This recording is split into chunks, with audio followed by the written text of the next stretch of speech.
प्रियात्मन सप्रेम जय जीव। आदि मुनीश्वर योगेश्वर परम पूज्य सत्य सम्राट सदगुरुदेव सिमनी जी का वचनामृत से एक बूंद। आशा स्वयं सफलता का पूर्व रूप है। यद्यपि मनुष्य की बहुत सी आशाएं अब तक पूरी नहीं हुई, पर हजारों आशाएं जितने तीव्र वेग के साथ पूरी हो रही है, उससे साफ मालूम होता है कि मनुष्य जाति की एक भी सच्ची आशा बिना पूरी हुए ना रहेगी। आशा सफलता की भविष्यवाणी है। चाहे कुछ आशाएं सफलता तक ना पहुंची हो, पर एक भी सफलता ऐसी नहीं हुई है जो बिना आशा के हो गई हो। यह वैसा ही है जैसे हमारा बाग के कुछ अंकुर अवश्य सूख गए, पर एक भी वृक्ष ऐसा नहीं उत्पन्न हुआ जो बिना अंकुर के हो गया हो। समय पाकर अंकुर का वृक्ष होना जितना निश्चित है, उतना ही निश्चित आशा का सफल होना भी है। आशा सफलता का पूर्व रूप है। सारे संसार के भीतर विश्व भर में अब तक यह आशा बराबर होती चली आई है कि हम मृत्यु से बच सकते हैं, बा अच्छा होता कि हम मृत्यु से बच जाते। अतः मनुष्य जाति की यह आशा एक ना एक दिन अवश्य सफल होगी।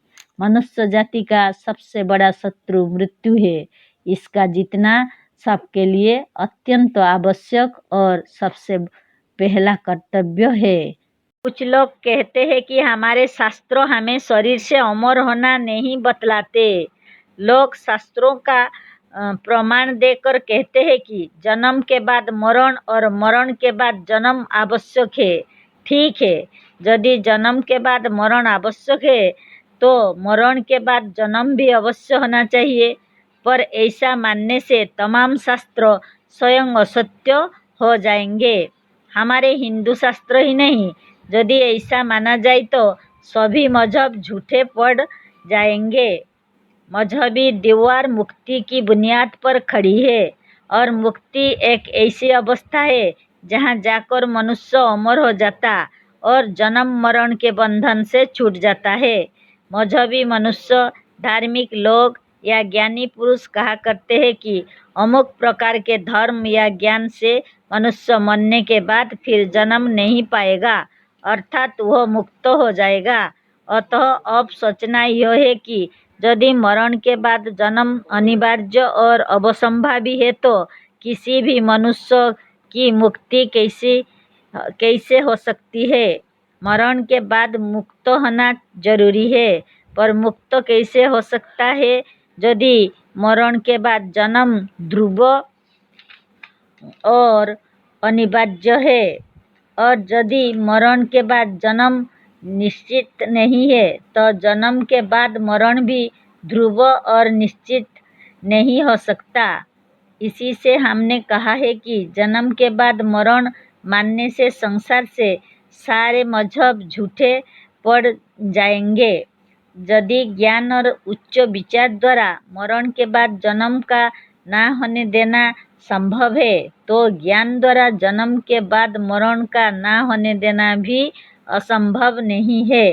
केवल सच्चे ज्ञान की आवश्यकता है, और वह सच्चा ज्ञान यह है कि आप अपने हृदय से इस बात को निकाल दे कि शरीर नाशवान है। शरीर नाशवान नहीं है, आत्मा की तरह वह भी अमर है।